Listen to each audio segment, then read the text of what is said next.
আজকে আমরা পরিমিতির রম্বস সংক্রান্ত অঙ্ক সম্পর্কে আলোচনা করব। তাহলে রম্বস দেখো এখানে বলছে একটি রম্বসের পরিসীমা 20 সেমি এবং একটি কর্ণের দৈর্ঘ্য 6 সেমি, তবে রম্বসটির ক্ষেত্রফল কত? এখানে আছে কি একটি রম্বসের পরিসীমা দিয়ে আছে। দেখো আমি ছবি এঁকেছি, দেখো এ বি সি ডি, এটা একটা আমরা কী বললাম রম্বস ধরলাম। তাহলে এ বি সি ডি এর পরিসীমা মানে কি এ বি বিসি সিডি এবং ডি এ, এই চারটে বাহুর যোগফল, মনে রাখবে চারটে বাহু কি সমান। তাহলে কি চারটে বাহুর পরিসীমা যদি 20 সেমি হয়, তাহলে এখান থেকে আমরা কিন্তু একটা বাহুর দৈর্ঘ্য আমরা বের করতে পারবো। একে যাব। দেখো রম্বসটা চেয়েছে কি ক্ষেত্রফল। আমি মনে রাখবি রম্বসের ক্ষেত্রফল ফর্মুলা হচ্ছে হাফ ইন্টু কর্ণ দুটির গুণফল। কর্ণ দুটির গুণফল, হাফ ইন্টু কর্ণ দুটির গুণফল। তাহলে এখানে অঙ্কটাই আমাকে এখানে দেখো এখানে একটা কর্ণের দৈর্ঘ্য দিয়ে আছে, যে কোনো একটি কর্ণের দৈর্ঘ্য। আমি এসি কর্ণের দৈর্ঘ্যটাই ধরি যে এসি সমান আমার দেওয়া আছে। তাহলে কর্ণ তো এখানে দুটি লাগবে। দেখো এখানে এসি একটা কর্ণ আছে, বিডি একটা কর্ণ আছে। সেক্ষেত্রে আমরা দুটি কর্ণ আমরা কিভাবে বের করতে পারবো? আগে দেখো এখানে বলছে রম্বসটির পরিসীমা দিয়ে আছে 20 সেমি। তাহলে রম্বসটির পরিসীমা থেকে আমরা এখান থেকে আগে টোটাল, দেখো এখানে চারটে বাহুর আছে, এখানে একটা বাহুর আমি হচ্ছে দৈর্ঘ্য কিন্তু আমরা এখান থেকে আমরা বের করতে পারবো। তাহলে এবিসি, তাহলে এ বি সি ডি রম্বসের পরিসীমা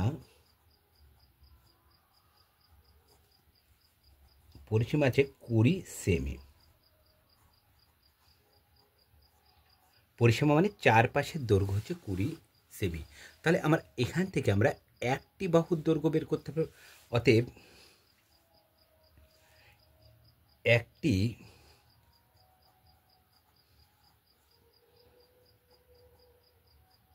একটি বাহুর দৈর্ঘ্য,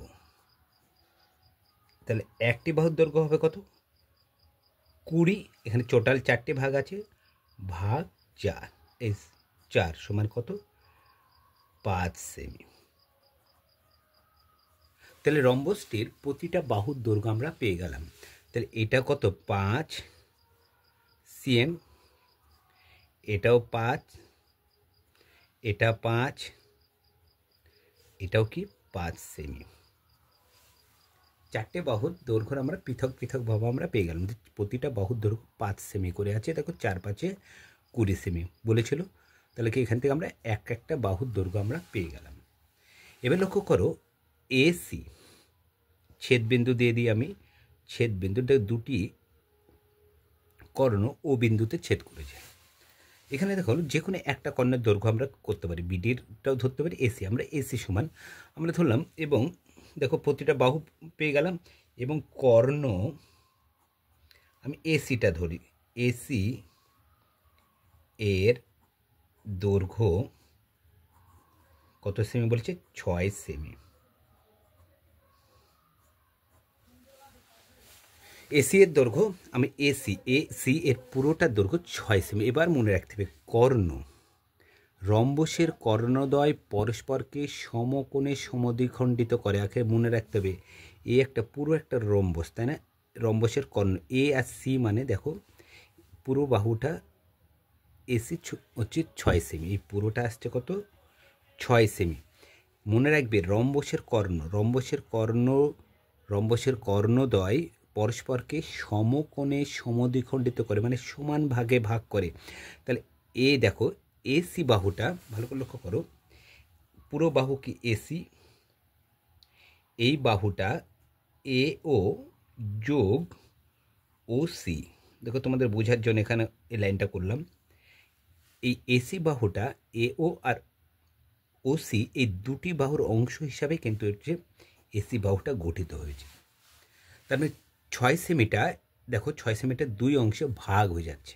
কেউ কারোর রম্বসের বলছে কর্ণদ্বয় পরস্পরকে সমকোণে ছেদ করে, অর্থাৎ কি এই সমদ্বিখণ্ডিত করে যে রম্বসের যে কর্ণ হবে, তাহলে এইটা সমান কি, তাহলে এ ওর মান এবং ও সি এর মানের যোগফলটা হলো এসি। কিন্তু এখানে এ ও যোগ এসি, তাহলে এখান থেকে আমরা এ ও আর ও সি যে কোনো একটা, দেখো এসি মানে পুরোটা যদি 6 হয়, এই পুরোটা কিন্তু দুটি অংশে বিভক্ত হচ্ছে, দেখো দুটির যোগফল, তাহলে এক অংশ এ ওর অংশ কিংবা ও সি এর অংশ এখান থেকে বের করতে পারবো।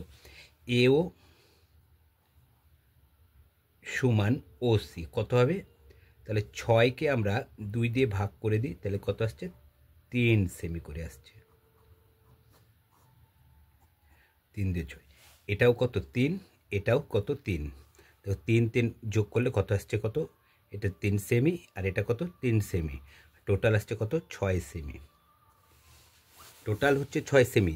দেখো এই 6 সেমিটায় দুটি অংশে ভাগ করেছে, কারণ রম্বসের কর্ণদ্বয় পরস্পরকে কী করে সমকোণে সমদ্বিখণ্ডিত করে, এটা আমরা জানা আছে। তাহলে এ ও সি ভালো করে লক্ষ্য করে, এবার দেখো এ ও এর মান পেলাম, ও সি এর মান পেলাম, দেখো ও সি এইটুকুর মান পেয়েছি আমি, ও সি এর মান 3। আবার এখানে লক্ষ্য করো ডিসি এর মান পেয়েছি 5। আমার বের করতে হবে এবার একটা কর্ণের দৈর্ঘ্য তো আমি জানি, তাহলে আমাকে কর্ণ এবার বিডি কর্ণের দৈর্ঘ্য মান বের করবে। তাহলে বিডি কর্ণের দৈর্ঘ্য মান কী হবে, ভালো করে লক্ষ্য করো, ডি ও সি একটা ত্রিভুজ হচ্ছে সমকোণ, ডি ও সি একটা কী আসছে ত্রিভুজ, এখান থেকে দেখো এই বাহুটা দিয়ে আছে, এই বাহুটা দিয়ে আছে, তাহলে একটা সমকোণে ত্রিভুজ পাচ্ছি। এটা কি পাচ্ছি, একটা সমকোণে ত্রিভুজ। সমকোণে ত্রিভুজের ফর্মুলা কি, লম্ব স্কোয়ার ভূমি স্কোয়ার অতিভুজ স্কোয়ার, লম্ব ভূমি অতিভুজ, তাহলে লম্ব স্কোয়ার সমান ভূমি স্কোয়ার, কালকে একটা করেছিলাম আমাকে লম্ব ভূমি আর কি আসবে অতিভুজ স্কোয়ার, লম্ব স্কোয়ার সমান ভূমি স্কোয়ার প্লাস অতিভুজ স্কোয়ার। এখানে দেখো আমার মান, আমি যদি ওডি এর মান বের করবো, আমরা কিসের মান, লম্ব ভূমি, এইটা আসছে অতিভুজ, এটা আসছে কি আমাদের অতিভুজ, লম্ব স্কোয়ার ভূমি স্কোয়ার, লম্ব স্কোয়ার এটা লম্ব সমান ভূমি অতিভুজ, তাহলে কি লম্ব স্কোয়ার প্লাস ভূমি স্কোয়ার সমান কি আসে অতিভুজ স্কোয়ার। দেখুন সমকোণ ত্রিভুজের ফর্মুলাটা কি, লম্ব স্কোয়ার প্লাস ভূমি স্কোয়ার সমান কি অতিভুজ স্কোয়ার। তাহলে এখানে লম্ব কোনটা, ভূমি কোনটা, অতিভুজ কোনটা, তাহলে এখানে দেখো এখানে অতিভুজ কোনটা আছে, সিডি, সিডিটা হলো অতিভুজ, এটা হলো সিডি, এটা আসছে কি অতিভুজ। তাহলে ওডিটা কি আসছে, দেখো অতিভুজ, এটা আসছে কি অতিভুজ, এটা সমকোণ ত্রিভুজের এটা পাচ্ছি অতিভুজ আমরা, তাহলে অতিভুজ হচ্ছে সিডি। তাছাড়া বাকি আর কি পড়ে থাকলো, দেখো একটা ওডি পড়ে থাকছে একটা, আর একটা পড়ে থাকছে ওসি, তাহলে এই বাহু দুটো নিশ্চয় এর মধ্যে একটা ভূমি আছে আর একটা কি আছে লম্ব আছে, একটা অতিভুজ আমরা পেলাম, তাহলে এই বাহু দুটোর মধ্যে অতিভুজ যখন পেলাম, তাহলে আমরা আর বাকি দুটো কি, দেখো অতিভুজ আমরা কি বলেছিলাম, সমকোণী ত্রিভুজে সমকোণ সংলগ্ন বিপরীত বাহুকে অতিভুজ বলে, সমকোণী ত্রিভুজে সমকোণ সংলগ্ন বিপরীত বাহুকে সমকোণী ত্রিভুজে সমকোণ সংলগ্ন বিপরীত বাহুকে অতিভুজ, তাহলে এটা ভূমি কি আসতে পারে ওসি আর লম্ব আসছে ওডি। তাহলে এখান থেকে আমরা হচ্ছে ওডি এর মানটা আমরা কিন্তু বের করতে পারবো। যখনই ওডি এর মান বের করব, দেখো একটা এই পুরোটা তো লম্ব, তাহলে হাফের মান আমরা যখনই পেয়ে যাব, তাহলে পুরোটার মানটা দেখো এখানটায় এসি সমান 6 ছিল, এখান থেকে এ ওর মানটা বের করে নিয়েছি, কিংবা ওসির মানটা হাফ হয়েছে, তাহলে একইভাবে আমরা যদি হাফ, দেখো এসিটা এও আর ওসির সাথে যোগ ফলে তোলে, ওসি সমান 3 হলে তাহলে এসি কত হবে, 3কে 2 দিয়ে গুণ করো 6 হয়ে যাবে, দেখো চলে আসছে। একইভাবে এইটার বাহুটার যদি আমি পেয়ে যাই, দেখো ওডির মাপ যদি আমরা পেয়ে যাই, তাহলে পুরোটা বিডি এর কর্ণের দৈর্ঘ্যটা আমরা পেয়ে যাব। তাহলে ত্রিভুজ এখানে পাচ্ছি, দেখো এখানটায়, তাহলে সিওডি সমকোণী ত্রিভুজ থেকে, সমকোণী ত্রিভুজ থেকে, তাহলে সমকোণী ত্রিভুজ আমরা পেয়ে গেলে, তাহলে সমকোণী ত্রিভুজের লম্ব স্কোয়ার প্লাস ভূমি স্কোয়ার প্লাস অতিভুজ স্কোয়ার, তাহলে লম্ব ওডি, তাহলে কি লিখতে পারি, লম্ব স্কোয়ার প্লাস ভূমি, ভূমি কি আছে সিডি, সিও, সিও স্কোয়ার, অতিভুজ, অতিভুজ কি আছে ডিসি বা সিডি, সিডি স্কোয়ার। ওডি এর মান নাই, দেখো ওডি এর মান নাই, তাহলে কিন্তু সিও এর মান আছে, সিও এর মান কত আছে দেখো 3, তাহলে আমরা কি লিখতে পারি ওডি স্কোয়ার প্লাস সিও মানে কত 3, 3 হোল স্কোয়ার, সিডি এর মান জানি আমরা, সিডি কত 5, 5 হোল স্কোয়ার। এটার মান বের করবো, তাহলে এটাকে ওদিক নিয়ে চলে যাব, তাহলে ওডি স্কোয়ার প্লাস 3 3 9 সমান 5 5 কত হয় 25, বা ওডি স্কোয়ার 25 মাইনাস 9, ওডি স্কোয়ার সমান 16, তাহলে ওডি সমান √16, বা তাহলে ওডি সমান পেয়ে গেলাম কত 4 সেমি। তাহলে ওডি পেলাম 4 সেমি, সাইডে করে নিয়ে অঙ্কটা, তাহলে এক পেজে হয়ে যাবে। তাহলে ওডি পেলাম 4 সেমি, তাহলে আমরা জানি রম্বসের কর্ণদ্বয় পরস্পরকে দ্বিখণ্ডিত করে, তাহলে ওডি যদি দেখো বিডি সমান কি আগে সেটা দেখে নিই। বিডি সমান কি, বিডি সমান দেখো বিডি সমান হচ্ছে ওডি যোগ বিও, ওডি আর বিওর যোগ ফলে কিন্তু বিডি, অর্থাৎ বিডির আমরা এখান থেকে বিডি কর্ণের দৈর্ঘ্য আমরা বের করতে পারি। দেখো এখানে বিডি হচ্ছে ওডি মানে কত 4 গুণিত 2, তাহলে বিডি পাচ্ছে কত 8 সেমি। দেখো কর্ণ, তাহলে বিডি এখানে দেখো দুটি কর্ণের মাপ আমি পেয়ে গেলাম, একটা 6 সেমি আর একটা কত 8 সেমি, দুটো কর্ণ দৈর্ঘ্য এখন যখনই পেয়ে গেলাম, এখন রম্বসটির ক্ষেত্রফল আমরা বের করতে পারবো। অর্থাৎ রম্বসটির ক্ষেত্রফল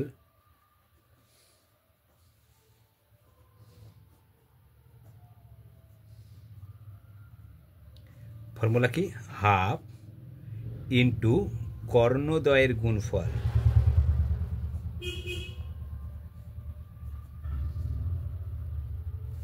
তাহলে লিখলাম কি হাফ, কর্ণদ্বয় কি আছে 6 একটা আর একটা 8 বর্গ সেমি, 3 8 24 বর্গ সেমি। রম্বসটির ক্ষেত্রফল বেরাচ্ছে কত 24 বর্গ। তাহলে রম্বসের ক্ষেত্রফল আগে জানতে হবে, রম্বসের ক্ষেত্রফল ফর্মুলাকে হাফ কর্ণদ্বয়ের গুণফল, এখানে একটা কর্ণ দেওয়া ছিল এবং পরিসীমা দেওয়া ছিল, পরিসীমা থেকে একটা বাহুর দৈর্ঘ্য যখনই পেয়ে গেলাম, এবং আমরা জানি রম্বসের কর্ণদ্বয় পরস্পরকে সমকোণে সমদ্বিখণ্ডিত করে, তাহলে এসি সমান 6 হলে তাহলে কি এসিকে 2 দিয়ে ভাগ করে দিতে, তাহলে এসিটা ও এ আর ও সি এর সমন্বয়ে গঠিত হয়েছে, তাহলে যে কোনো একটা অংশ আমরা পেয়ে গেলাম। দেখো এই বাহু পেলাম, এটা ভূমি, এটা অতিভুজ, এটা কি লম্ব, তাহলে লম্বভূমি এটা কীভাবে অতিভুজ হলাম, কী বলেছিলাম যে সমকোণ সংলগ্ন বিপরীত বাহুকে অতিভুজ, দেখে সমকোণ সংলগ্ন এটা বিপরীত বাহু, সেজন্য এটা অতিভুজ হলো। তাহলে এটা লম্ব আসছে, ধারণ এই কোণ দুটো, এই কোণটাকে এটা 90 ডিগ্রি, তাহলে কোণটাকে ধারণ করেছে এটা, তাহলে কী আসছে এটা লম্ব, এটা আসছে ভূমি। তাহলে ফর্মুলা কি, তাহলে সমকোণ অতিভুজের ক্ষেত্রে আমরা লিখতে লম্ব স্কোয়ার প্লাস ভূমি স্কোয়ার সমান অতিভুজ স্কোয়ার। এখান থেকে আমরা কী করতে পারি, আমরা এখান থেকে আমরা ওডি এর মানটা আমরা পেতে পারি, আর ওডি এর মান যখনই পেয়ে যাব তখন বিডি এর পুরো মানটা আমরা বের করতে পারি, কারণ বিডিটা ওডি প্লাস ওবি এর সমন্বয়ে গঠিত, অর্থাৎ দুটি অংশ বিভক্ত হয়েছে। দেখো যেটা হবে সেটার হাফ যখনই পেয়ে যাবে তার ডবলটা হয়ে যাবে কি পুরোটা পেয়ে গেলাম। তাহলে দুটো কর্ণ আমরা পেয়ে গেলাম, যখনই দুটো কর্ণ পেয়ে গেলাম তখন আমরা কি আমরা রম্বসের ক্ষেত্রফল আমরা সহজেই বের করতে পারবো। রম্বসের ক্ষেত্রফলের ফর্মুলা কি, হাফ ইন্টু কর্ণদ্বয়ের গুণফল। দেখো হাফ ইন্টু কর্ণদ্বয় কী আছে 6 আর 8, এটা আছে কি গুণ করে দিলাম, দেখো হচ্ছে বর্গ সেমি বেরিয়ে গেল। তো খুব সহজে কিন্তু আমাদের অঙ্কটা, যে ছবি সম্পর্কে আমাদের ধারণা ঠিক রাখতে পারলে কিন্তু খুব সহজেই হয়ে যাবে। এইখানে আবার একটা ব্যাপার আছে, এখানে কিন্তু কেউ এই যে এটাকে আমাকে অতিভুজ হিসেবে ধরলাম, কেউ যদি এটা অতিভুজভাবে যেটা ত্রিভুজটা যদি উল্টে দিয়ে ধরে ফেলে, এটাকে ভূমি করে ফেলে, তাহলে কিন্তু অঙ্কটা কিন্তু আবার উত্তর আসবে না। অতিভুজ কোনটা লম্ব কোনটা ভূমি কোনটা সেটা কিন্তু আমাকে কারেক্টভাবে ধরতে হবে, তবেই আমরা হচ্ছে অঙ্কটা ঠিকভাবে করতে পারি। যদি না ধরতে পারি কোনটা অতিভুজ, তাহলে কিন্তু অঙ্কটা আমার কিন্তু ভুল হয়ে যাবে। দেখো এখানে আমার হচ্ছে ওডিটা এখানে চলে যেত, এটা এখানে চলে, দেখো মাইনাস চলে আসতো, মাইনাস যখনই চলে আসবে তখনই কিন্তু আর উত্তর করতে পারবো না, তখন কী হয়ে যাবে মাইনাস এখানে চলে আসতো -16 হচ্ছে মাইনাস রুটে চলে আসতো, তাহলে কী হয়ে যেত, তখন আর আমরা কিন্তু মানটা কারেক্ট পেতাম না। তখন হচ্ছে ঋণাত্মক মান তো আসে না, তাহলে তখন কিন্তু আমাদের পরীক্ষার ক্ষেত্রে ভুল হওয়ার সম্ভাবনা থাকে। সেই জন্য আগে আমাকে তৈরি করতে হবে অতিভুজ কোনটা, ভূমি কোনটা, সেটা যদি আমরা সঠিকভাবে নির্ণয় করতে পারি তাহলে বাকিগুলো দৈর্ঘ্য খুব সহজে আমরা নির্ণয় করতে পারব। তাহলে আমরা রম্বস সম্পর্কে আমরা বেশ কিছু ভিডিও করব এবং সেই ভিডিওর মধ্যে তোমরা রম্বস সম্পর্কে যে সমস্ত প্রশ্নগুলো আছে সেই সমস্ত উত্তরগুলো তোমরা পেয়ে যাবে। আমার নতুন চ্যানেল ম্যাথ সাইন, এখানে তোমরা যেতে পারো, সেখানে বিভিন্ন কম্পিটিশন পরীক্ষার অঙ্ক পেতে পারো। এবং তাছাড়া আমার এখানে দুপুর 12টার সময়, এবং আমার যে ম্যাথ সাইন এটা আমার একটা নতুন চ্যানেল। তাছাড়া আমার এটা লং ভিডিও যে চ্যানেল, এখানে সন্ধ্যা 6টার সময়তেও এখানে একটা হচ্ছে শর্ট পাবে, যেটা বিভিন্ন কম্পিটিশন পরীক্ষার অঙ্ক শর্ট নিয়মে হচ্ছে আলোচনা করা আছে। এই দুটো করে অঙ্ক যদি তোমরা প্রতিদিন কালেক্ট করতে পারো তাহলে অন্যান্য কম্পিটিশন পরীক্ষায় তুমি খুব সহজেই পাশ করার একটা সম্ভাবনা থেকে যাবে। তো আর তোমাদের যদি অঙ্কগুলো ভালো লেগে থাকে তাহলে তোমরা লাইক কমেন্ট শেয়ার করো, যেন আমি কাজ করার আরও উৎসাহ পাই এবং তোমাদের জন্য আরও নতুন নতুন অঙ্ক নিয়ে আসতে পারি নতুন পদ্ধতির সাহায্যে, যেন হচ্ছে তোমরা কীভাবে অঙ্ক করলে পুরো নম্বর পরীক্ষায় পেতে পারো সেই সম্পর্কে আমরা আলোচনা করতে পারি। আজ এই পর্যন্ত, আমরা সামনের দিন রম্বসের আরও একটা অঙ্ক নিয়ে আসবো।